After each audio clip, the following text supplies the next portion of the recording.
All right, so we'll get started. And as I mentioned, to some degree, this is going to be review and setting our notation and conventions clear. So our first topic is the Schrödinger equation.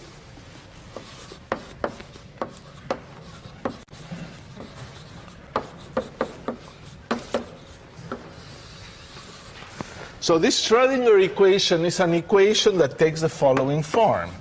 IH bar, partial derivative of this object called the wave function, that depends on x and t, is equal to minus h squared over 2m, second derivative with respect to x, plus v of x and t, psi of x and t. And that's a full equation. That's Schrödinger equation. Now, this is not the Schrödinger equation in most generality, but it's a Schrödinger equation for the case that you have a potential that depends on x and time. For the case that you're doing non-relativistic physics, because this thing, you may remember, is p squared over 2m, is the kinetic energy operator. So p squared over 2m is non-relativistic. That's a non-relativistic kinetic energy, so this is non-relativistic. Moreover, we have just one x here.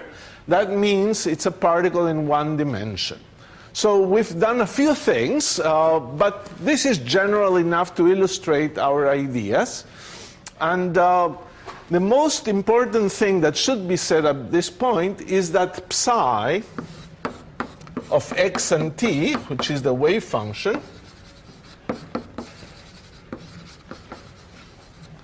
belongs to the complex numbers. It's a complex number, and that's by necessity. If psi would be real, this quantity, the right-hand side, would be real. The potential is a real number. And the left-hand side, on the other hand, if psi is real, its derivative would be real, and this would be imaginary. So it's just impossible to get a solution of this equation if psi is real. So psi complex is really the fundamental thing that can be said about this wave function. Now, you've used complex numbers in physics all the time. And even in electromagnetism, you use complex numbers, but you use them really in an auxiliary way only. You didn't use them in an absolutely necessary way. So, for example, in E&M,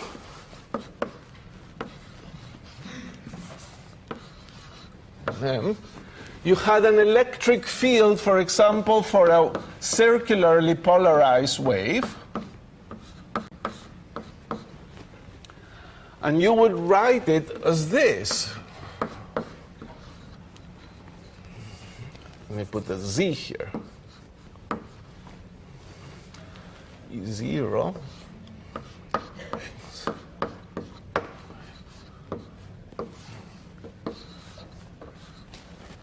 X hat plus y hat, those are unit vectors. I is a complex number, is the square root of -1, e to the I kz minus omega t. You typically wrote things like that, but in fact you always meant real part.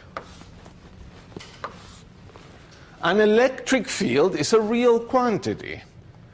And the Maxwell's equations are real equations. This is a circularly polarized wave, and this whole thing, by the time you take the real part of this, all these complex numbers play absolutely no role. It's just a neat way of writing a complicated electric field in which the x component and the y component are out of phase, and that you have a wave at the same time propagating in the z direction.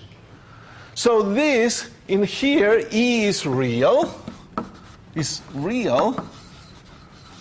and all I's are auxiliary.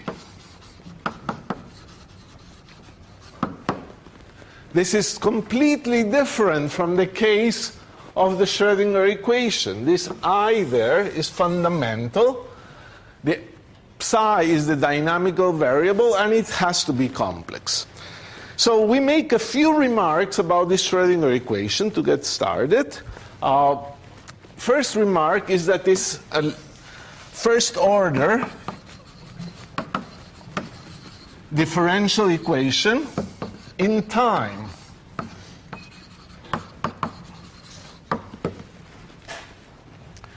This has implications. There's two derivatives, or maybe for some funny Hamiltonians you could have even more than two derivatives or more complicated things, but definitely there's just one derivative in time.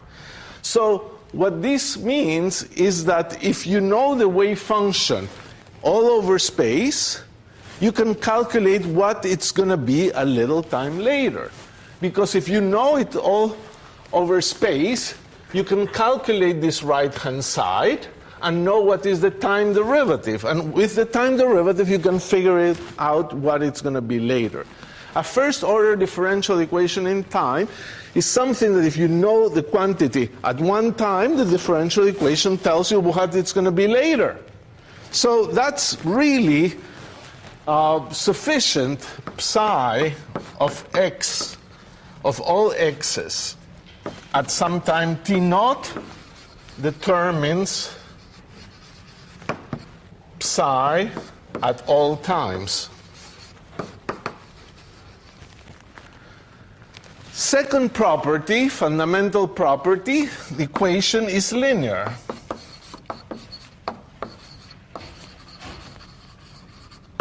So if you have two solutions, you can form a third by superposing them, and you can superimpose them with complex coefficients. So if you have two solutions, psi1 and psi2, then A1 psi1 plus A2 psi2 is a solution.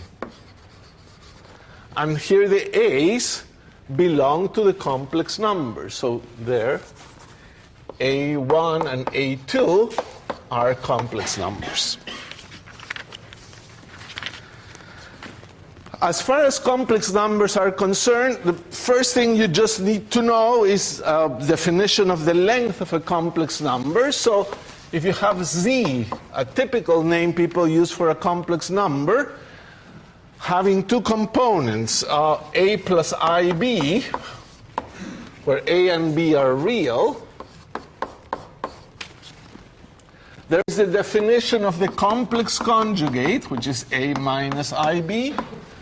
And there's the definition of the length of the complex number, which is square root of A squared plus B squared, which is the square root of Z times Z star.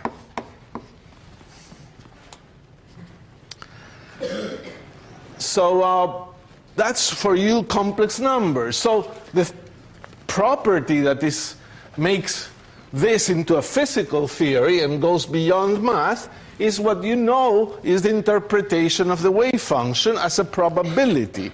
So what do we construct? We construct a P of x and t, or sometimes called the rho of x and t as a density, and it's defined as psi star of xt. Now, here the notation means this psi star, we put the star here. It really means psi of x and t complex conjugated. You complex conjugate the wave function and you get that. We put the star here and typically don't put the parentheses unless you have to complex conjugate something that is a little ambiguous. So psi star of x and t times psi of x and t. And this is called the probability density. Probability density. And the interpretation is that if you take P of x and t and multiply by a little dx, this is the probability to find the particle in the interval val x comma x plus dx at time t. So this is our probability density. It's a way to make physics out of the wave function. It's a postulate. And the consequence of this postulate, since we're describing just one particle, is that we must have that the particle is somewhere. So if we add the probabilities,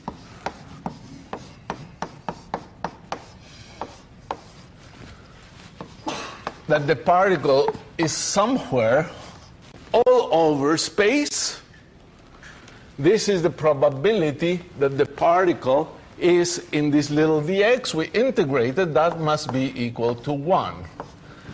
And this must hold for all times. In terms of things to notice here, maybe one thing you can notice is the units of psi. The units of psi must be 1 over square root of length, because when we square it and we multiply by length, we get 1, which has no units. Key property of the Schrödinger equation. We will revisit the Schrödinger equation later and derive it sort of the way Dirac derives it in his textbook, as just a consequence of unitary time evolution. It will be a very neat derivation. It will give you a feeling that you really understood something deep about quantum mechanics. And it will be true, that feeling. But here, we're going to go the other way around, just simply ask the question. Suppose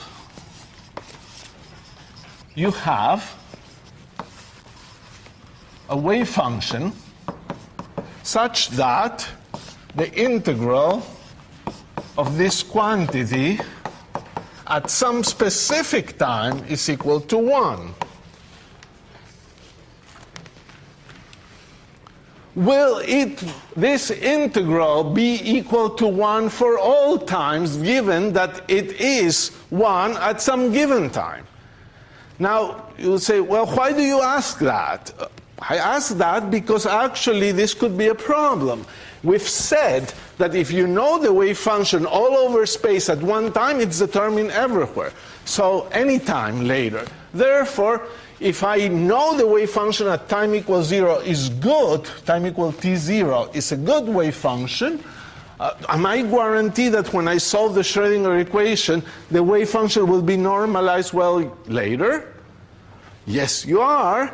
And it's a simple or interesting exercise that we'll call it a quick calculation that I'll leave it for you to do. Which is show that ddt of this integral psi of x and t squared dx is equal to 0. So basically what this is saying, you got here 1, but think of this integral. I'm sorry, I'm missing a dx here. Think of this integral for all times. Now it could be a function of time, because you put an arbitrary time here. The integral might depend on time. So it's a good question to think of that integral as that may be a function of time and takes its derivative. If its derivative is 0 for all times, and at some time is equal to 1, it will be 1 forever. So you must show that this is true. Now this, I think you've done one way or another, several ways maybe, in 804. But I ask you to do it again. So this is left for you as a way to warm up on the subject. And you will see actually that it's a little subtle. It's a little delicate, because how is it going to go? You're going to go in and take the derivative of psi star.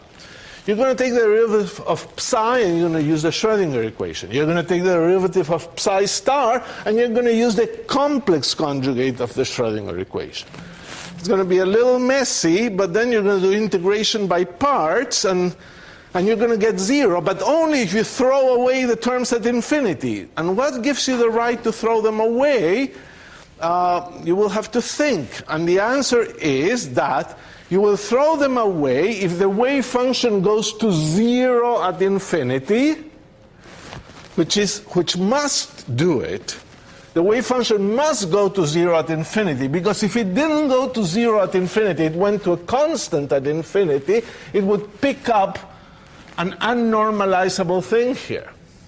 So the wave function definitely has to go to 0 at infinity. But that will also not be quite enough if you're careful about what you're doing. You will have to demand that the derivative of the wave function doesn't blow up. It's not asking too much, but it's asking something. A function could go to 0, presumably, and its derivative at the same time blow up. But it would be a very pathological function. This will bring us to something that we said we're going to try to be precise. But it's not so easy to be precise. When you try to be precise, you can exaggerate and go precise to a point that you're paralyzed with fear with every equation. We don't want to get that far. We want you to notice what happens and just look at it and state what you need.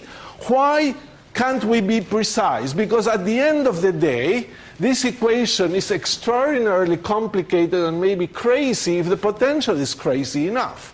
So functions, mathematicians can invent crazy functions. Things like a function that is 1 for every rational number and 0 for every irrational number. Put that for a potential here, and who knows what one gets. So we're going to take mild functions. We're not going to make them very complicated, and we're going to be stating very soon what we need. So what you need for this to work is that the function goes to 0 and the derivative goes to 0. Yes? The potential has to be real always? The potential is real at this moment, yes. For the discussion that we're doing here, V is also a real number. Can it be complex? Sorry? Can it be complex? It could be in certain applications for particles in electromagnetic fields. You can have something that looks like a complex Hamiltonian. So we will not discuss that in this couple of lectures, but maybe later. Okay. Yes? Are there any conditions that the potential has to be time independent? Well, at this moment I put it time dependent. Those are complicated potentials, but they're sometimes necessary, and we will discuss some of them. We will have very simple time dependencies, otherwise it's difficult to solve this equation. But very soon, in about 5 minutes, I will say, let's consider time-independent things to review the things that are a little more basic and important that you should definitely remember well. Okay, so that's this part of the Schrödinger equation. I want to remind you of another concept called the current, probability current.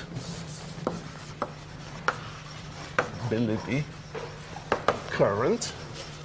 What is it? It's a J of x and t that, as you will review in the homework, is given by h over m, the imaginary part of psi star d psi dx. So it's a real quantity, and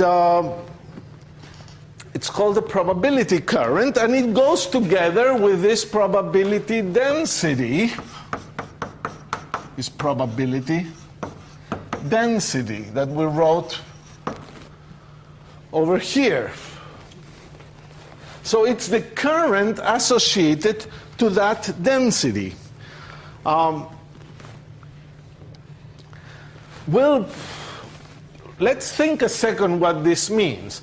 In electromagnetism, you have currents and charge density. So in E&M, you have a current that is a vector and a charge density. Now, this current could also be a vector if you're working in more than one dimension. It would be a vector. But if you have electromagnetism, the most famous thing associated to electromagnetism currents and charge densities is the so-called conservation law. this differential equation satisfied by the current and the density. Divergence of J plus d rho dt is equal to 0. That means charge conservation.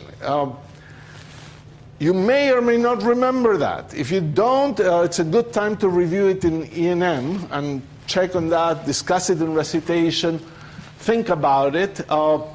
This means charge conservation as we usually understand it. And the way to do it, I'm saying just in words, is you think of a volume, you consider how much charge is inside, and you see that the rate of change of the charge is proportional to the current that is escaping the volume, which is to say charge is never destroyed or created. It can escape a volume because the charges are moving, but if it doesn't escape, well, the charge remains the same.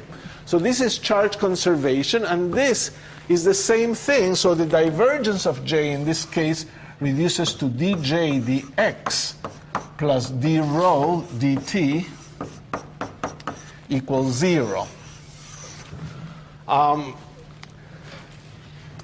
It has a very similar interpretation. So perhaps in equations it's easier to think of the interpretation. Consider the real line and a point A and B with A less than B, and define the probability PAB of t of finding the particle in this interval between A and B at any time.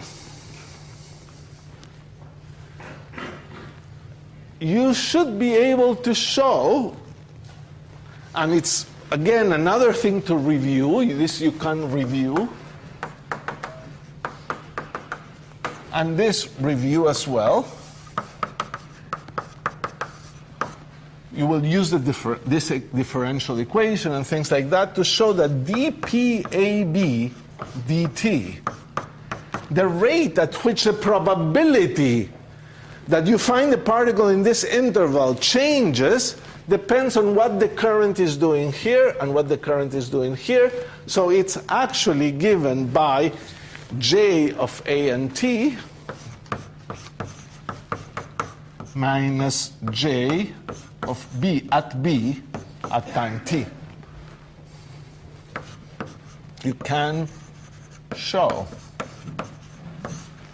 And please try to show it. So what does that mean?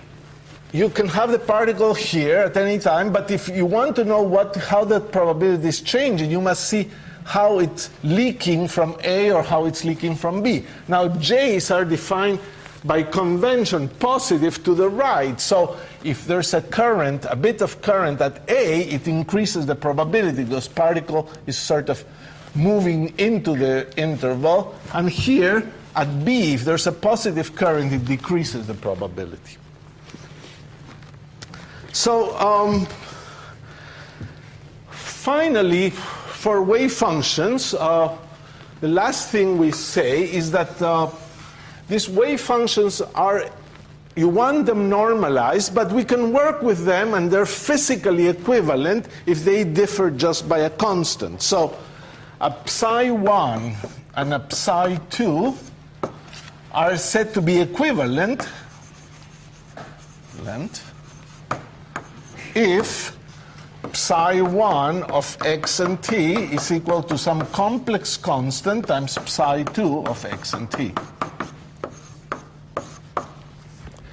Now you would say, well, I don't like that. I like normalized wave functions, and you could have a point there. But even if these are normalized, the two wave functions could differ by a phase, and they would still be physically equivalent. This is part of the definition of the theory. The definition of the theory is that these wave functions are really physically equivalent and indistinguishable. And that puts a constraint on the way we define observables. Any observable should have this property, that whether we use this wave function or the other, they are give you the same observables.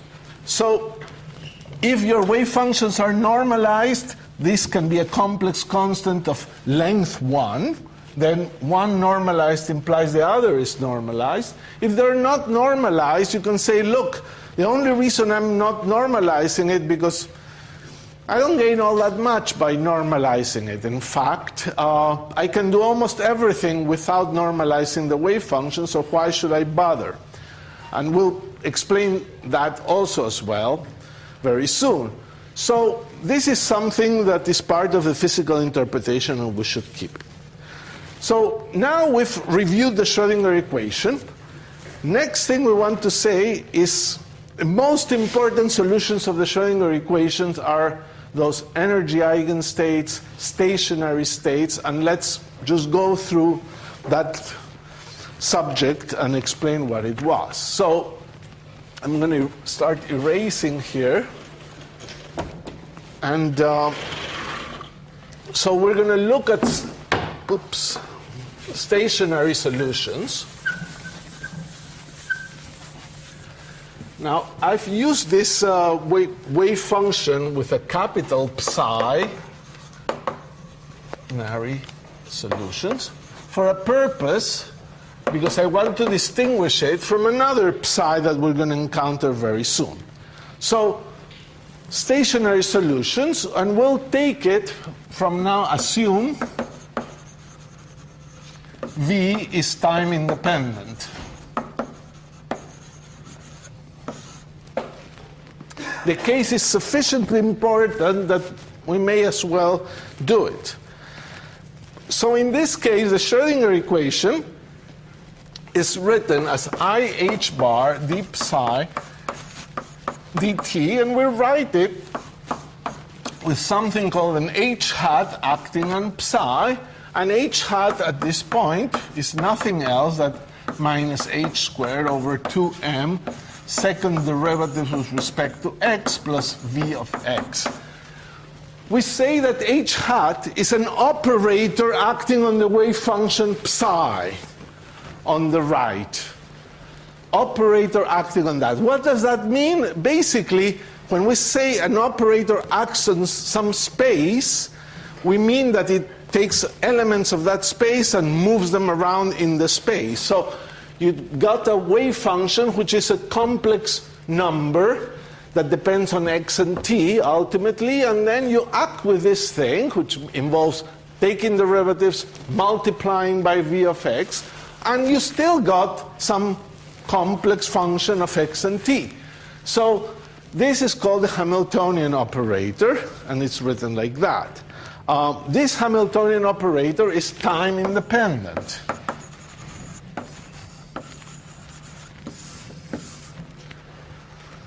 So what is a stationary state? A stationary state of, so the way it's defined is as follows. A stationary state,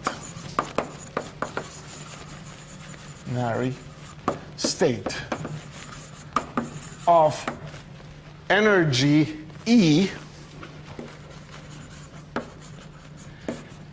which is a real number, is a psi of x and t of the following form.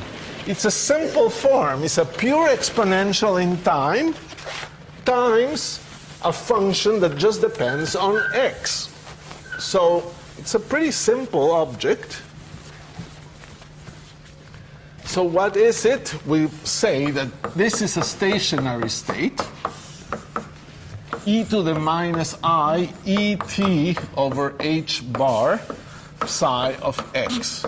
And this psi is in purpose different from this psi, doesn't have the bar at the bottom, and that signals to you that that's the time independent one. So this also belongs to the complex numbers, but doesn't depend on time. So it's called stationary because, as it turns out, when we will compute expectation values of any observable on this state, in this stationary state, it will be time independent. In particular, you know one thing that is observable is the probability density. And when you look at that, look at this, you have psi star times psi. since E is real, this phase cancels. This is really a phase because E is real. Therefore, psi star psi, the E cancels, and all the time dependence cancels and goes away. Same thing here for the J. The x derivative over here doesn't do anything to that phase. Therefore, the phase e to the I et over h bar cancels from there too, and the current also has no time dependence. So this will be the case for any operator that is called a time-independent operator. It will have time-independent expectation values. So you can ask anything about some familiar operator, energy operator, momentum operator, angular momentum operator, all the famous operators of quantum mechanics, and it will have real expectation values. So, as you know, you're supposed to now plug this into this equation, and it's a famous result, and let's just do it. Plug back into the top equation, so we have I h bar. The ddt will only act on the phase because the psi has no time dependence. And on the other hand, on the right-hand side, the h has nothing to do with time. And therefore, it can slide through the exponential until it hits psi. So here you have h, well, I'll put the exponential in front, h on little psi. So we multiply here, and what do we get? Well, the h bars cancel, the I and minus I gives you 1, you get an e in front, so you get E times this phase, psi of x, and the phase is supposed to be here, but I cancel it with this phase as well, and I get on the right hand side h psi, that I will put it as a left hand side, and this is the time independent Schrödinger equation. So far this is really a simple matter. We've written a solution that will represent a stationary state, but then this energy should be such that you can solve this equation. And as you've learned before, it's sometimes not so easy to solve that equation. So what do we want to say about this equation? Well, we have a lot to say, and a few things will be pointed out now that are very important. So we have a differential equation now. This differential equation has second derivatives with respect to x. Now it has no time derivatives. The time has been factored out. Time is not a problem anymore. This equation, in fact, looks quite real, in that it seems that psi could even be real here. And in fact, yes, there's no problem with this psi being real. The total psi just can't be real in general. And, but this one can be real, and we'll consider those cases as well. So things that we want to say is that this is a second order differential equation in space. So second order differential equation in space. You could write it here. The h operator has partial derivatives, but this time, you know, might as well say that this is minus h squared over 2m, the second psi dx squared plus v of x times psi of x. Because psi only depends on x, so might as well write it as complete derivative. So second order differential equation,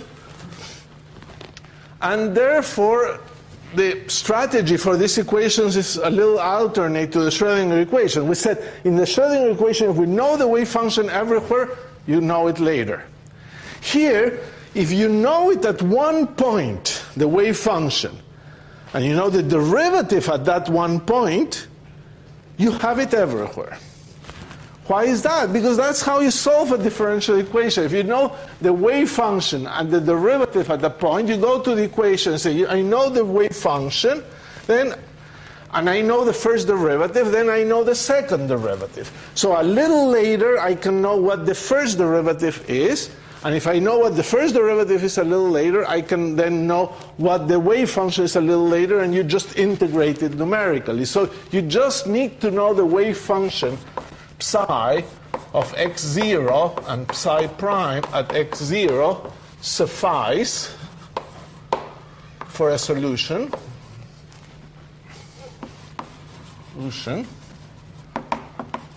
When V is regular.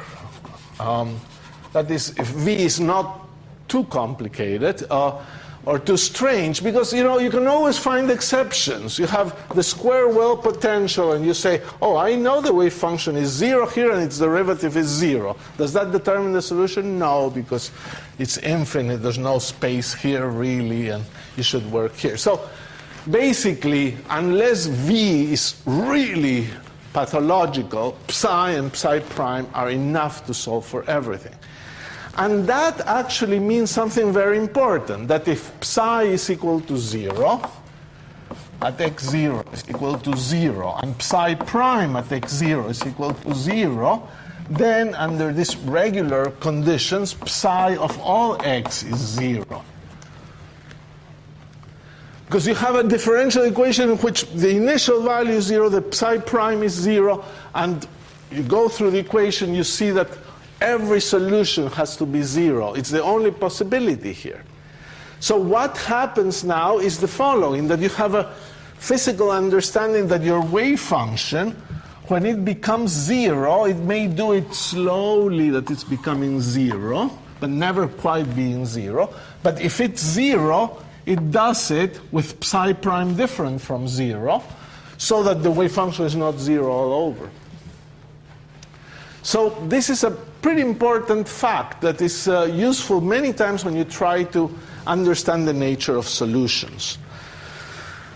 So what else do we have here? Well, we have energy eigenstates on the spectrum. So what is an energy eigenstate? Well, it's a solution of this equation. So a solution psi, a solution for psi is an energy eigenstate. Then the set of values of E is the spectrum.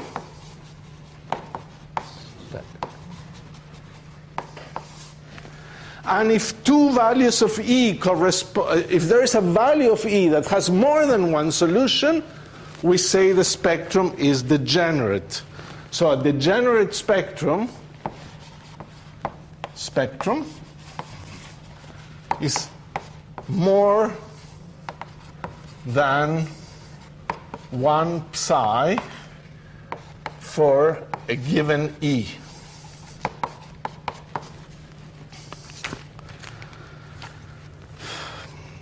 So these are just definitions, but they're used all the time. So our energy eigenstates are the solutions of this. The funny thing about this equation is that sometimes the requirement that psi be normalized means that you cannot always find a solution for any value of E. So only specific values of E's are allowed. You know that for the harmonic oscillator, for example. And therefore there's something called the spectrum, which is the allowed values. And many times you have degeneracies, and that makes for very interesting physics. So let's say a couple more things about the nature of this wave function. So what kind of potentials do we allow? we will allow potentials that can fail to be bounded. What do we allow? We allow failure of continuity.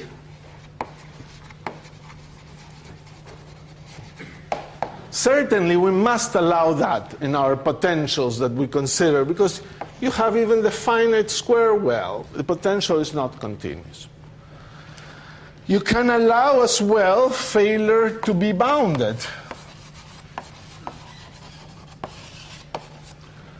So what is a typical example? The harmonic oscillator, the x squared potential, is not bounded. It goes to infinity. So we can fail to be continuous, but it can fail at one point, another point, but we shouldn't fail at infinitely many points, presumably. So it's piecewise continuous, it can fail to be bounded, and it can include delta functions, which is pretty interesting, because a lot of physics with these delta functions, but a delta function is a complicated thing.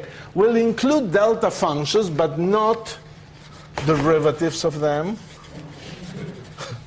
nor powers.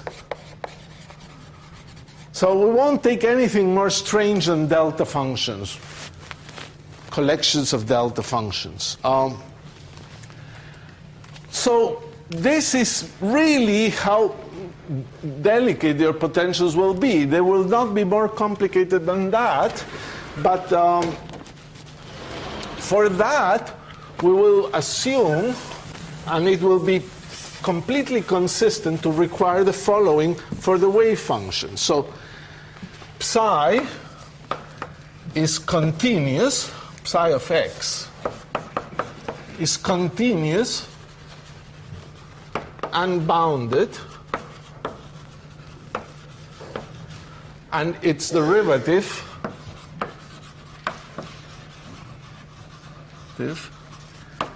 is bounded. Psi prime is bounded.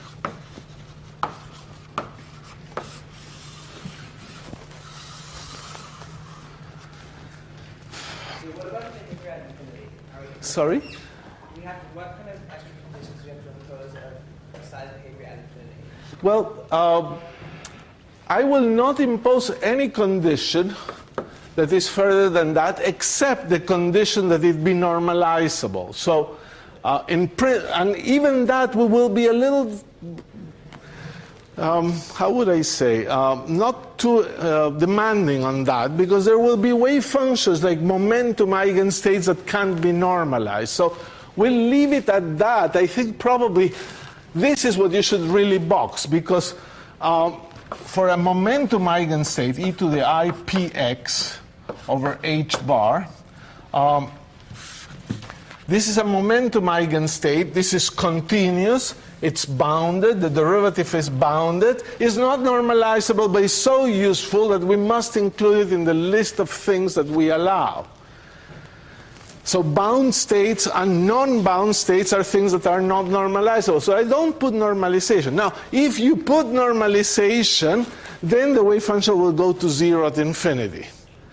And that's all you would want to impose, nothing else. So really, in some sense, this is it. You don't want more than that. Sorry? Is normalization sufficient to ensure that... Not that I know. I don't think so. Why is integration by parts generically invalid? It is probably valid for restricted kinds of potentials. So you could not prove it in general. So, it's, there may be things that one can generalize and be a little more general, but I'm trying to be conservative. I know that for any decent potential, and we definitely need psi prime bounded, and wave functions that go to 0, the only ones I know, they also have psi prime going to 0, but I don't think it's easy to prove that's generic unless you make more assumptions. So, All right, so this we'll have for our wave functions, and now I want to say a couple of things about properties of the eigenstates. Now, we will calculate many of these eigenstates, but we need to understand some of the basic properties that they have. And there's really two types of identities that I want you to be very aware that they play some sort of dual role, and an interesting dual role, and has to do with this wave function. So the eigenstates of H hat, these are the energy eigenstates. You can consider them and have them make a list of them. So you have an energy E0 less than or equal than E1, E2 just goes like that, and you have a psi 0, psi 1, all these wave functions, and then H hat psi n is equal to En psi n. You have a set of solutions. So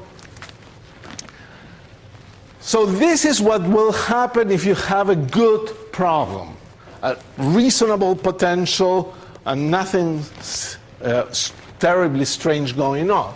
There will be a lot of solutions, and they can be chosen to be orthonormal. Now, at first sight, it's a funny term to use, orthonormal. This is a term that we use for vectors. Two vectors are orthogonal, and we say they're orthonormal if they have unit length and this like that. But what do we mean that two functions are orthonormal? Well, are functions vectors?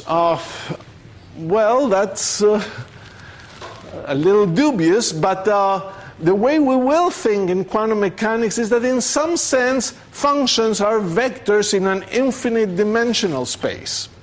So it's just vectors, but not in 3 dimensions. Why? Think of it. If you have a function, you have to give values, independent values at many points, infinitely many. And if you give all those values, you got the function. If you have a vector, you have to give components, and you got the vector. So in a sense, to give a function, I have to give a lot of numbers, and I can say the first vector is the value along the direction. The first component is the value around 0. The second unit vector is the value about 0.01, 0.02, go on, and then list all of them, and you have a vector of infinite dimensions.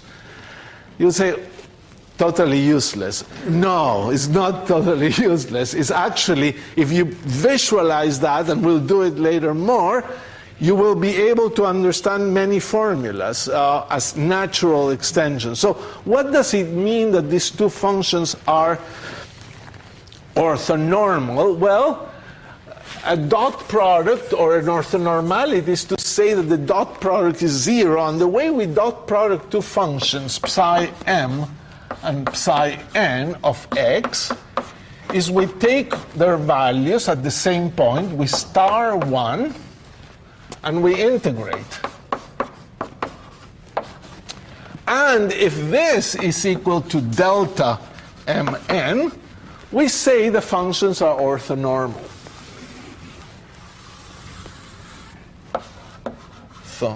Normal. So ortho for orthogonal, which says that if m is different from n, the Kronecker delta, that symbol that is equal to 1 if the two labels are the same, or 0 otherwise. If they're different, you get 0. The inner product, this left-hand side is called the inner product, is 0. On the other hand, if they are the same, if m is equal to n, it says that the integral of psi squared is 1, kind of like a wave function that is well normalized. So we say normal for orthonormal. So these are orthonormal wave functions, and that's good. This is called orthonormality. But then there's a more subtle property, which is that this set of functions is enough to expand any function in this interval that you're doing your quantum mechanics. So if you have any reasonable function, can be written as a superposition of these ones. So this differential equation furnishes for you a collection of functions that are very useful. So this is orthonormality. There's also completeness, which is to say that any function can be written as a sum of this function. So I will write it as this. Psi of x, an arbitrary psi of x, can be written as Bn psi n of x, n equals 0 to infinity, where the Bn's are complex.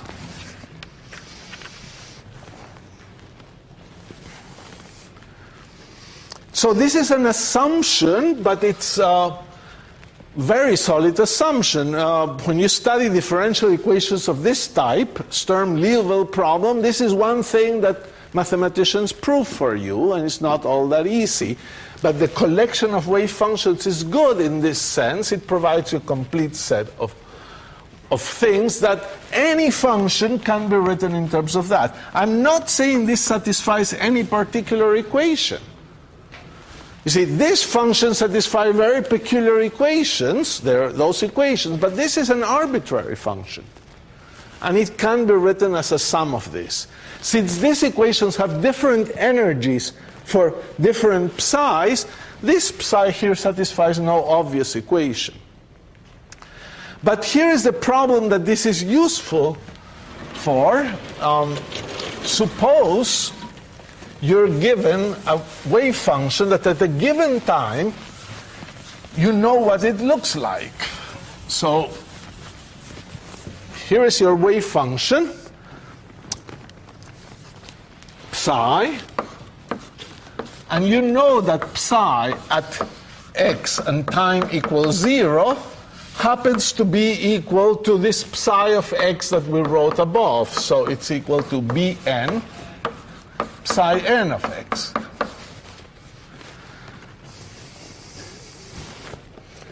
Well, if you know that, if you can calculate these coefficients, that is, you have the wave function at time equals 0 is known, say, and it's given by this thing, which is then written in this form. If you can write it in this form, you've solved the problem of time evolution, because then psi of x at any time is just simply obtained by evolving each component, which is Bn e to the minus I E n t over h bar psi n of x.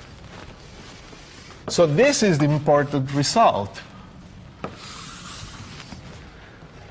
Now look what has happened.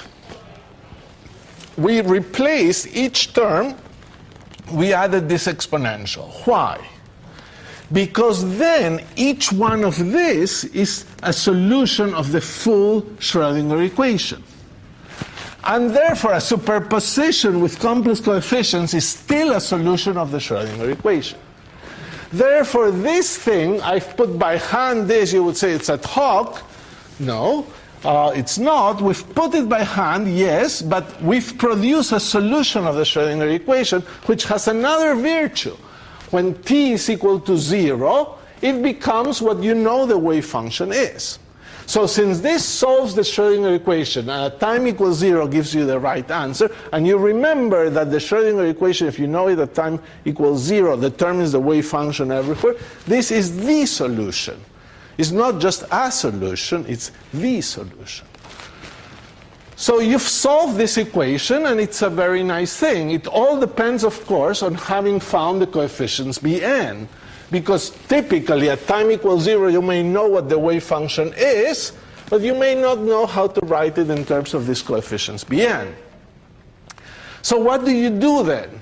If you don't know those coefficients, you can calculate them. How do you calculate them? Well, you use the orthonormality. So you actually take this and integrate against another psi star.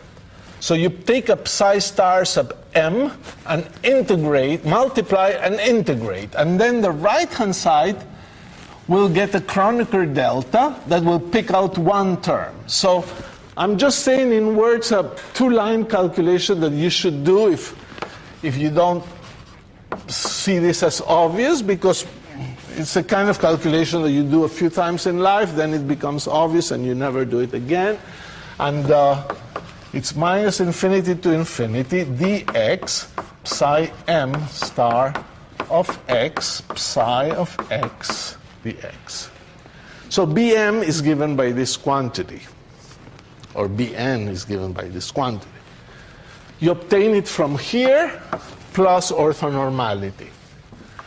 So once you have this Bn, you can do something that may, you look at these things and you say, well, I'm bored, what should I do? You say, well, you have Bn, plug it back. What happens then? And you say, why would I plug it back? I don't need to plug it back, and that's true, but it's not a crazy thing to do, because it somehow must lead to some identity, because you solve an equation and then plug it back and try to see if somehow it makes sense. So either it makes sense or you learn something new. So we were supposed to calculate the Bn's, and now we have them, so I can plug this back here. So what do I get? Psi of x now is equal to the sum from n equals 0 to infinity, Bn, but this Bn is the integral of psi n star of x prime. I put here psi of x prime, dx prime. I don't want to confuse the x's with x prime, so I should put x primes all over here. Psi n of x. Well, can I do the integral? No. So have I gained anything? Well, you've gained something if you sort of write it in a way that psi is equal to something times psi. That doesn't look all that simple, but we can at least organize it. Let's assume things are convergent enough that you can change orders of sums and integrals. That's an assumption we always do.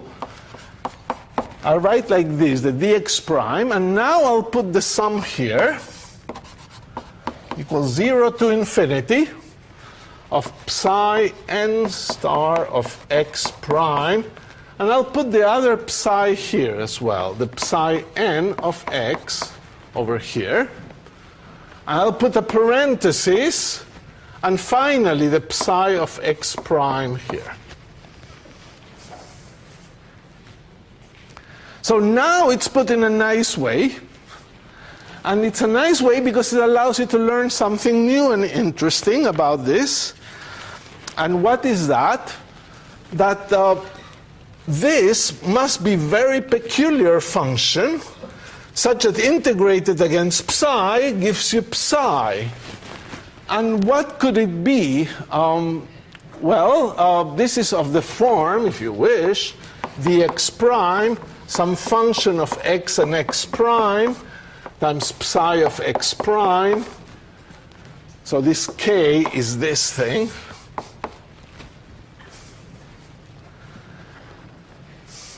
Well, you can try to think what this is. If you put a delta function here, which may be a little bit of a cheat, you will figure out the right answer. This must be a function that sort of picks out the value of the function at x by integrating. So it only cares about the value at x. So it must be a delta function. So in fact, this is a delta function, or should be a delta function. And therefore, the claim is that we now have a very curious identity that looks as follows. It looks like n equals 0 to infinity, psi n star of x prime, psi n of x, is actually delta of x minus x prime. So this must be true. If what we said at the beginning is true, that you can expand any function in terms of the eigenfunctions, then, well, that's not such a trivial assumption, and therefore it allows you to prove something fairly surprising. That this must be true, that this identity must be true. And I want you to realize and compare and contrast with this identity here. One is completeness, one is orthonormality. There are two kinds of sums going on here. Here you sum over space, and you keep labels arbitrary, label indices here arbitrary, so you sum over space. These functions depend on space and on labels. You sum over space and keep the labels, and you get sort of a unit matrix in this space, in the space of labels. Here, you keep the positions arbitrary, but sum over labels. And now you get like a unit matrix in the space of positions. Something is 1, but actually infinite, but you could do better when x is equal to x prime. So if you think of it as a matrix, this function in x and x prime, it's a very strange matrix with two indices, x and x prime. And when x is different from x prime is 0, but when x is equal to x prime is 1, but has to be a delta function because continuous variable. But it's the same idea. So actually, if you think of these two things, x and m, as dual variables, this is a matrix variable, and then you're sort of keeping these two indices open and summing over the other index, multiplying in one way, you get a unit matrix. Here, you do the other way around. You have a matrix in M and N, and this is a more familiar matrix, but then you sum over the other things. So very dual, and two properties that look very different in the way you express them in words. One is that they're orthonormal. The other is that they're complete. And then suddenly the mathematics tells you that there's a nice duality between them. So last thing I want to say today is about expectation values, which is another concept we have to review and recall. And so let's give those ideas. So if we have a time-dependent operator, we'll do time-independent operators, I'm sorry. Time-independent operator.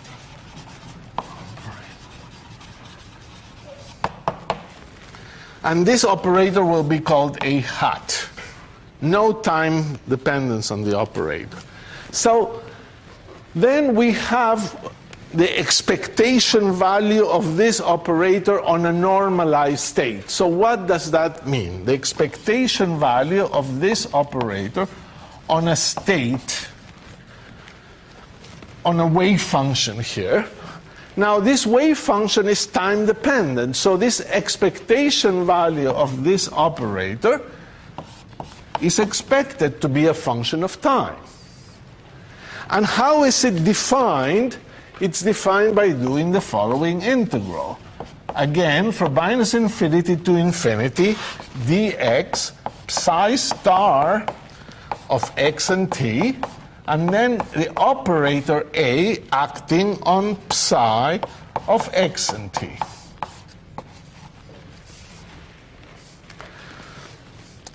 And psi is supposed to be a normalized state.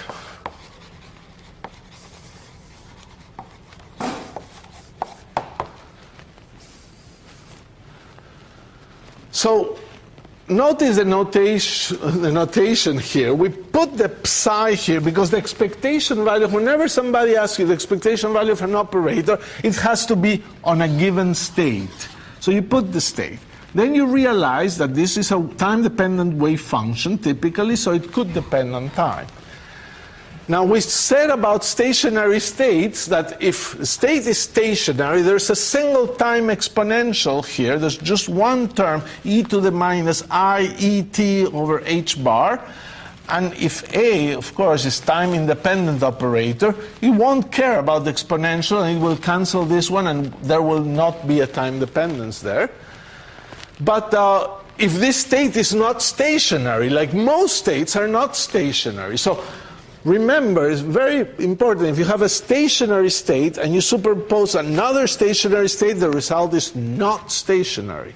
Stationary is a single exponential. More than one exponential is not stationary. So when you have this, you could have time dependence.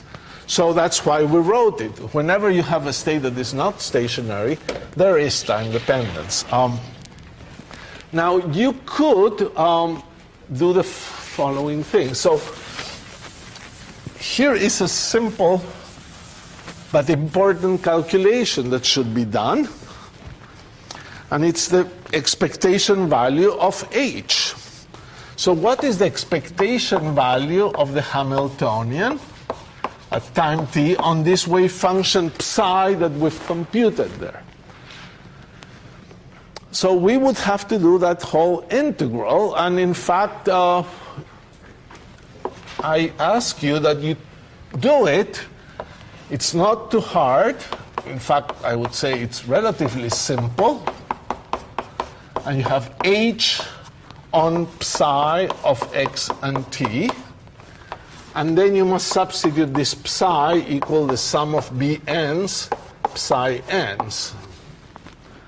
And you have two sums.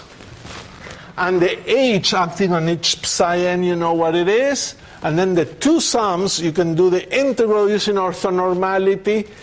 It's a relatively standard calculation. You should be able to do it. If you find it hard, you will see it, of course, in the notes. But it's the kind of thing that I want you to review. So what is the answer here? It's a famous answer. It's bn squared en. So you get the expected value of the energy. It weighs, it's a weighted average over all the stationary states that are involved in the state that you've been building. So your state has a little bit of psi 0, psi 1, psi 2, psi 3, and for each one you square its component and multiply by En. And this is time independent. And you say, well, you told me that only for stationary states things are time independent. Yes, only for stationary states all operators are time independent, but the Hamiltonian is a very special operator. It's the energy operator, and this is a time independent system. It's not being driven by something, so you would expect the energy to be conserved, and this is pretty much the statement of conservation of energy, the time independence of this thing. My last remark is technical about normalizations, and it's something you may find useful. If you have a wave function that is psi, which is not normalized, you may say, okay, let's normalize it. So what is the normalized wave function? The normalized wave function is psi divided by the square root of the integral of psi star psi dx. You see, this is a number, and you take the square root of it. And this is psi of x and t. If psi is not normalized, this thing is normalized. So think of doing this here. Suppose you're kind of don't want to work too hard, and you don't want to normalize your wave function. So your psi is not normalized. Well, then this is definitely normalized. You should check that. Square it and integrate it, and you'll see you'll get 1. But then I can then calculate the expectation value of A on that state, and wherever I see a psi that should be normalized, I put this whole thing. So what do I end up with? I end up with this integral from infinity to infinity, dx psi star a hat psi divided by the integral from minus infinity to infinity of psi star psi dx. So if you don't want to normalize a wave function, that's okay. You can still calculate its expectation value by working with a not normalized wave function. So in this definition, psi is not normalized, but you still get the right value. Okay, so that's it for today. Next time we'll do properties of the spectrum in one dimension and begin something new called the variational problem. All right. Thank you. Thank you.